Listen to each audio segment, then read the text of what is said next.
Next story takes us to the situation taking place in Syria, where the people there have held mass rallies to show their support for President Bashar al-Assad and the army. Thousands of demonstrators gathered in the capital Damascus and its countryside.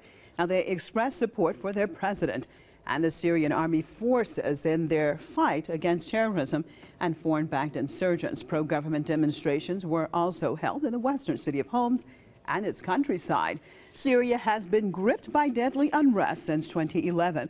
According to the United Nations, thousands of people have been killed and millions of others displaced during the violence. Well, let's cross over and to Beirut and get in political analyst Mr. Ibrahim Mousavi. Mr. Mousavi, thank you so much for being with us. Mr. Mousavi, let's look at the situation. We're seeing now, again, more and more pro-Syrian government demonstrations taking place. One, your perspective, why we're seeing it at this time. Does it have to do with perhaps certain areas becoming more secure, or how do you see it in general?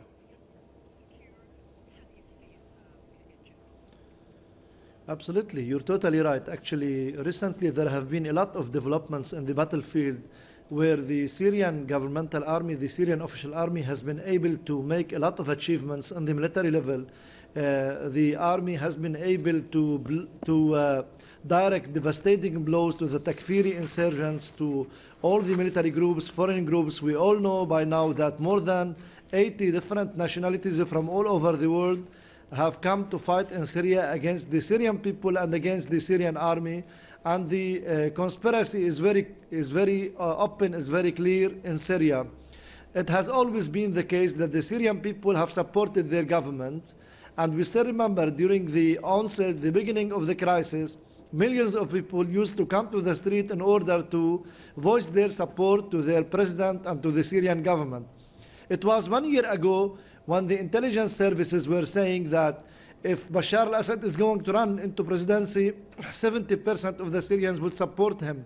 It is recently, only a week ago, that the Foreign Minister of the United States of America, John Kerry, said that the Syrian president is doing a lot and have many points against his enemies.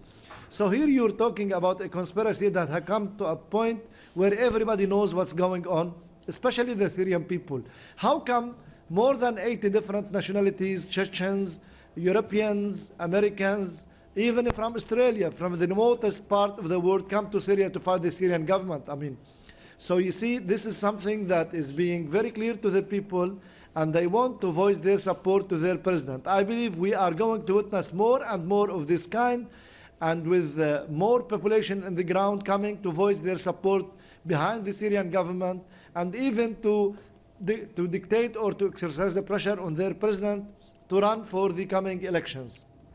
Do you think that we're seeing that we're getting close to the end with the situation in Syria? We have heard, as you talked about, Kerry and other American officials, perhaps not totally on the record, but definitely off the record, reports basically saying that their policy in Syria has failed. Do you think that we're getting close to the end of this tragic situation in Syria?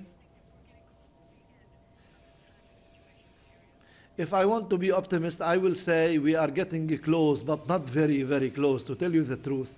We still have something to do. You're talking about many governments who have not been totally convinced that they have to clamp down their support. I mean, how can we envisage or expect a soon end to what's happening of a tragedy in Syria when the U.S. administration is still sending advanced weapons to the insurgents? Okay. At one hand, they say that they are afraid of the extremists and the insurgents and the Takfiri and the terrorists, and on the other hand, they give the weapons. I believe we still have time before we can be optimistic at this point. Okay, well, thank you so much for being with us, Mr. Ibrahim Mousavi, political analyst out of Beirut.